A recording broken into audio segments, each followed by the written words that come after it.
What's up, you guys? Matthew here. It's morning time. Good morning, everybody.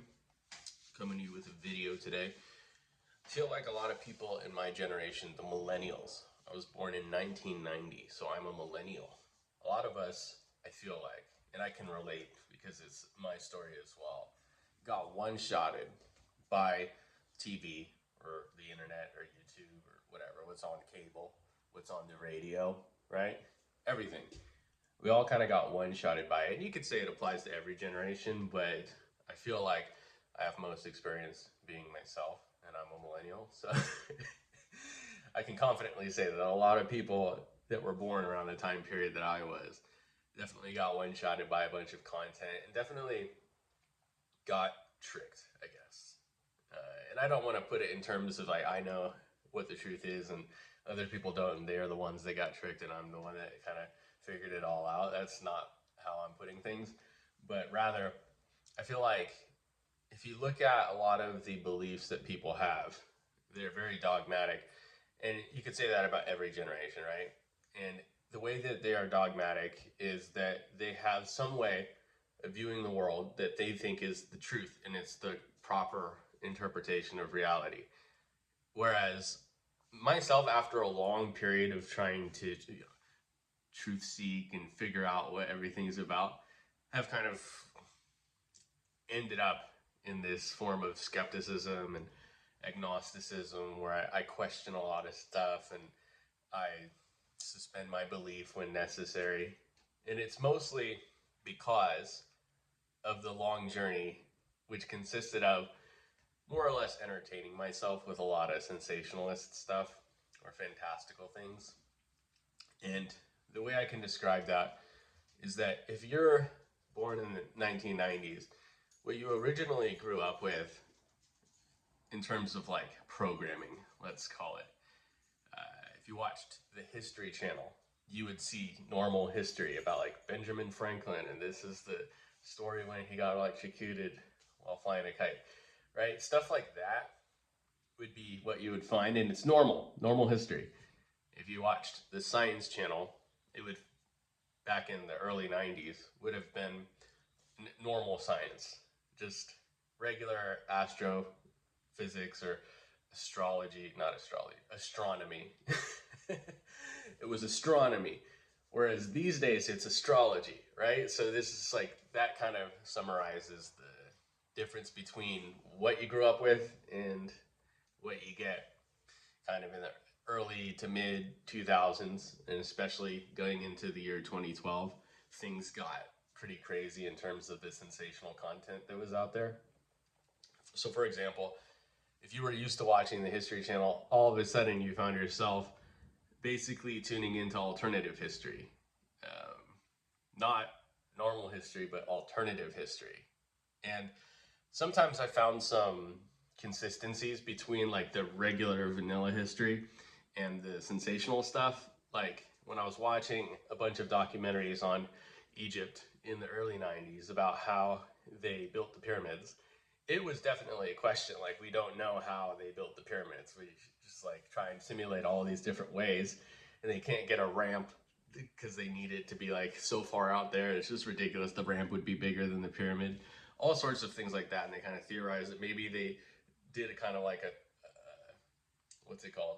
A spiral build, but then it's like still questions on how they built the corners and stuff like that. And they figured it out in some way that was plausible, but there were still questions left. Whereas you take that and you're like, okay, it is confusing how they built the pyramids in a normal mainstream sense. But then you go into basically ancient astronaut theory, where they have a show that paints it as though they, believe it's possible that this could have been built by aliens, which is funny because the normal people say they don't know, and these people are saying, well, maybe it's possible that aliens built it. And so you grow up in this sensational landscape of programming where History Channel's alternative history and Science Channel's like alternative science, or more specifically like theoretical physics or unsolved mysteries. And that's what most people are interested with when it comes to pushing the cutting edge and the fringe of, human discovery or human thought, you know, our entire experiment we got going on. Everyone wants to know what's the deepest topic that you can breach and speak about with any form of reason, and to at least say something's possible or plausible. And so I think that led to kind of a wave of New Age dogma. Basically, there are all these niches, and I myself, I grew up as a kind of like a secular Catholic where your grandma's serious about it and you go through all of the initiation processes, but you yourself are more like a secular person that went to church because your mom said you have to, because her mom, you know, or your grandma believes it. So you got to go for grandma, and then, you know, eventually grandma passes away, you know, and then you stop going to church, and then you become an adult and you have to make a decision to go to church by yourself or whatever on Sundays, go to on your own accord, right? And if your parents don't even go still, you're definitely probably not going to go, right? So that's what I mean by secular. It's like you're baptized, but you don't really like do the stuff, right? And do I believe it all? It's like I believe everything in a sense that I was born into it, and this is kind of how I was leaning towards because of that.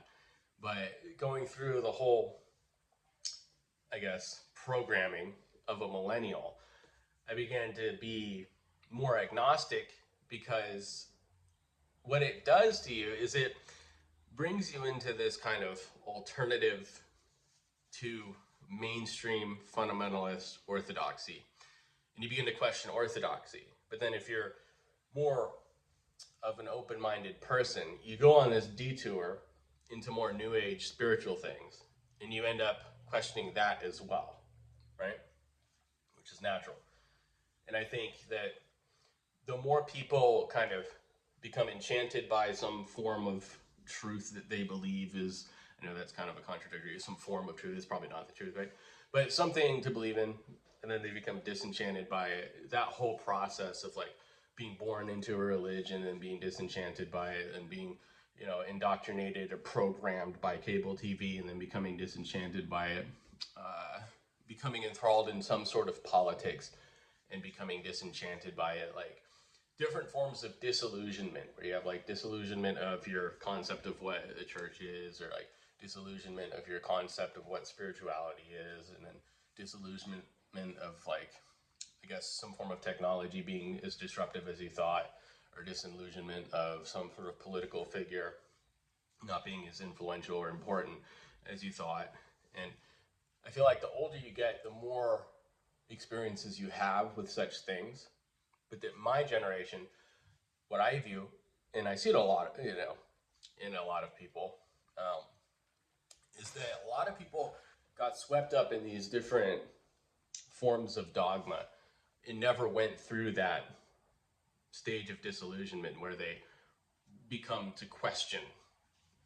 They come to question what they've heard or how they've been programmed.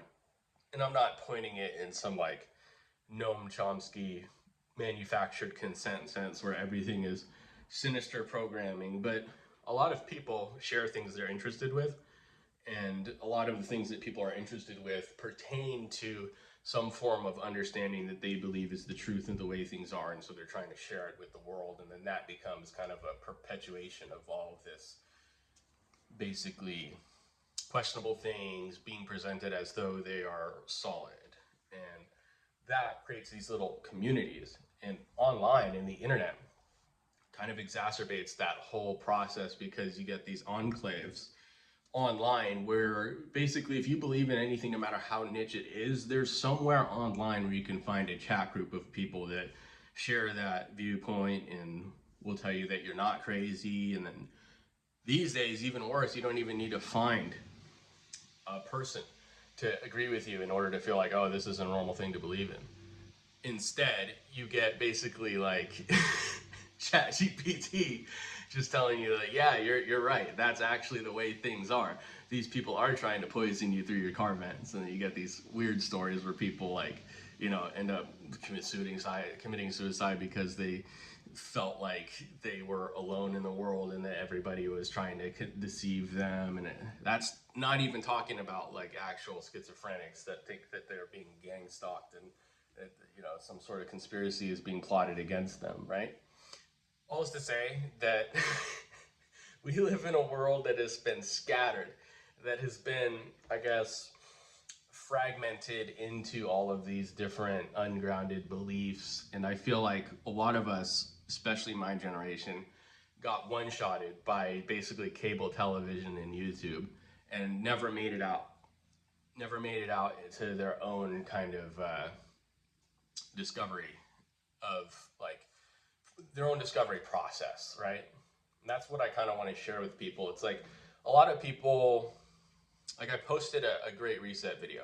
I said, we are in need of a great reset. Like, and I just said that broadly and not so definitively. And I was talking about it very generally and not so specifically as it applies to like a great reset in the way, using the terminology the way everybody usually uses it, because it's become very colloquial for some sort of globalist plot against everybody. And so people comment, it's like, wait a minute, you're thinking like a globalist. And I'm like, well, I could see how you would think that if the title of my video is like, we are in need of a great reset. It's like saying, I agree with the globalists, and I think that we all need to be under one world government and be homogenous species so that we can all heil to whatever. You know what I'm saying? That is not necessarily what I meant. And yet people, they're so stuck in their dogma that they need to have, you know, some sort of other that disagrees with them. And it's hard for people to think in general terms broadly enough that they can imagine somebody could use that term in any way that might fit what they're trying to communicate, which was what I was trying to do. But, you know, it's just like a symptom of people's propensity to kind of lean into dogma. And so what I want to do on this channel is more or less try and communicate, I guess, some form of, you know, agnosticism, but that leans on the, you know, the side of fence sitting and kind of like being a centrist, which I've always found so annoying. It's so annoying. It's like, pick a side, dude, but you don't have the discernment to, you know, pick a side and know what the truth is. You gotta be like a fence sitter on everything. Can't you have like one grounded opinion on something where you take a stand? Like, you know, you don't know somebody until you know what they stand for. It's like, what does this guy stand for? Like nothing. He's just like an eternal fence sitter. It's like, geez, can't you pick a side? That's how I used to feel as a young adult. If I were to say, oh, you know, this guy is somebody I want to follow because he knows what he's talking about. You get what I'm saying? He knows what he's talking about. Which is funny because nobody knows what they're talking about. So you're more or less just finding somebody who's going to tell you what you want to hear. And you're like, oh, wow, this guy's telling me what I want to hear. And that's to me is just not optimal. Whereas somebody who's just a fence sitter, maybe they're telling you what you need to hear in terms of you at least beginning your own process of figuring things out. Which one's better? I don't know. Maybe there is some sort of truth out there. If I had to guess, right? I'd say we're in some sort of simulation. That's just me though. I can't tell you that I know that, but there might be people who would prefer that I lean heavy into that and be like, yeah, we're in a simulation. I'm the simulation channel and we're gonna freaking learn how to navigate the simulation with the hermetic laws, 7 hermetic principles. You know what I'm saying? Like all of that. And people want that. Sorry, the coffee is kicking in heavy. People want that, but I don't think I want to give it to you. I don't want people to be like, you know, this guy believes in something, because I kind of don't, but I kind of do, but in like a neutral way, where I know my beliefs are more or less like a behavior. It's like behaving as though something's true in a Jordan Peterson sense, where belief is behaving as though something is true. That's kind of how I believe things. But if you reduce belief into some sort of compulsive behavior and make it not so relevant maybe to the actual truth, right? Like believing in something that is also true and therefore you have an understanding of the truth. That is not what reducing something to a mere behavior really allows you to do. And so I'm agnostic about the fact that, you know, whatever I might behave as though it's true might be also true. I'm agnostic about that, but I have my, I guess, my compulsions, things that I'm compelled to believe in for different reasons. I'm kind of like a Thomas Aquinas type of person, that it's like faith through reason. I don't think I've ever listened to compelling testimonial for a religion, right? A lot of people, they do a testimonial, it's kind of like, my life was complete crap, and then I found religion, and everything turned around. And like, to me, it's like, yeah, religion snatches up a lot of people at their lowest, and when you're at rock bottom, there's kind of nowhere to go but up. And so, yeah, it's like you clean your life up because you get some sort of community, and there's all these different reasons that might correlate with the fact that your life can continue to get better as you went into the church. But what are you going to do? Life gets a little bit worse in the meantime. What are you going to like forsake your faith and say like, okay, it's no longer true because my life got bad? Or are you just going to say that, you know, God is testing you now? Was he not testing you earlier when things were shitty? It's like, why is your life improving? Basically proof or evidence. It's more or less people attributing things in their life that went well to some sort of other thing being true. And I don't see any sort of like connection between the attribution. To me, I'm always just wondering is like, how do you connect that? Like, why do you think that if you're a spiritual person, you have some form of psychosis? Like, I saw a butterfly land on a flower petal, and I just knew it was the universe telling me that it's okay to feel this way about it. Some sort of thing like that. Where's the attribution? Like, how do you attribute that? I don't know. That to me is a mystery. I wish I had some sort of psychic powers where I could attribute such things and be like, oh wow, the universe is talking to me. Don't get me wrong, I've taken psychedelics. I've done stuff like that, you know? I've seen the mountaintop. I know what you're talking about. Like, I've been in situations where I'm high on drugs and I'm like, oh my God, the universe is talking to me. And it actually gets so creepy because you're like, why does everything mean something to me now? It's like this, again, a behavior as though something's true, but on psychedelics, you get this like compulsive, you know, response to things and stimuli as if they're messages from the universe. And that's really interesting in that context where you're like, oh wow, something slapped me in the head as I had this thought. This leaf in a breeze flew by and smacked me, and I'm like, is that the universe like smacking me like some sort of Moana character where it's like the ocean is personified and actually talks to you in some sort of dialogue that's helpful to you? And it's like the universe is conspiring to basically benefit you, to communicate some sort of message that now is the time to do the thing, whatever. You know what I mean? All of that kind of escapes me. Even though I've experienced it, well, high on drugs, it escapes me in waking life because I don't find like a compelling continuous narrative that allows me to think I know the truth. That to me is problematic. And that's what I think, if more people were to take that stance, that they don't know what's happening. You just breathe out and feel that. It's more freeing than it is encapsulating, in my opinion. So that's my message to you guys. I think a lot of people in my generation got one-shotted, and maybe it's not a bad thing. Maybe it's part of the journey, right? And I can talk in future videos about what I think is out there and what I think about this, what I think about that. But it's always going to be in an agnostic context where I don't really know, right? And I think that's more truthful than most people put out.